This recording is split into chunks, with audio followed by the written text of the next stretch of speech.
ulan, guys. Ang lakas ng ulan. Tayo magluto ng egg, tapos ham. Tapos gulay. Gulay, cabbage. Ay, ano pang English ng repolyo? Repolyo. Ay, putik ang ulan. Egg, tapos saka ham. Yan, iluluto natin yung ham. Ayan ang ham. Aray ko, ang ulan na yan. Tayo ay magluto ng ham. Ayan ang ating ham, tsaka gulay na repolyo. Ay, buto na.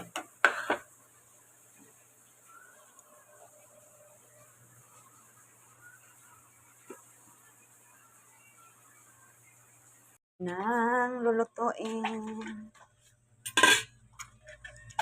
Aray ko. Aray. Ano ba yan?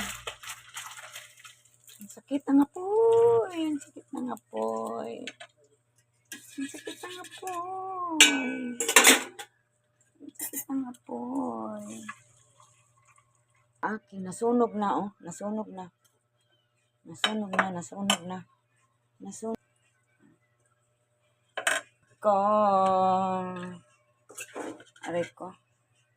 Yan, naluto na si egg. Aray na. Ayan na, ayan ang galim. Tingnan mo guys na. Ayan guys, ang ulam. Ulam ngayong gabi.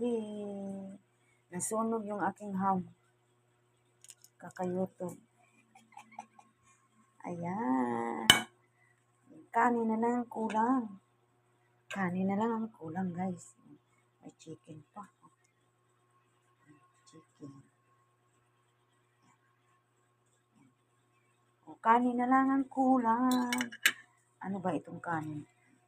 Yan. Kanin. Sarap yan guys. Sarap. Yan. Kain na tayo. Ay, nahulog pa. Kain na tayo. Kain na tayo. Excited akong kumain dito sa ham. Nasunog. Asa na yung sunog dito? Ayan na, nasusunog yan guys. Oh. Sunog. Ayan, sunog guys. Sunog. Sunog pa more. Yan ang ulam. Asa ng rice? Dali. Dali.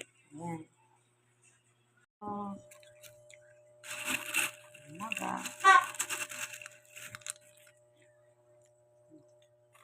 Up.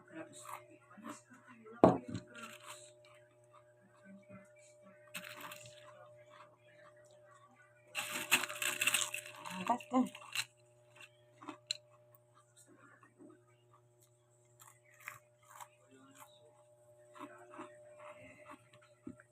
Tapos ang kumain, panghimaga.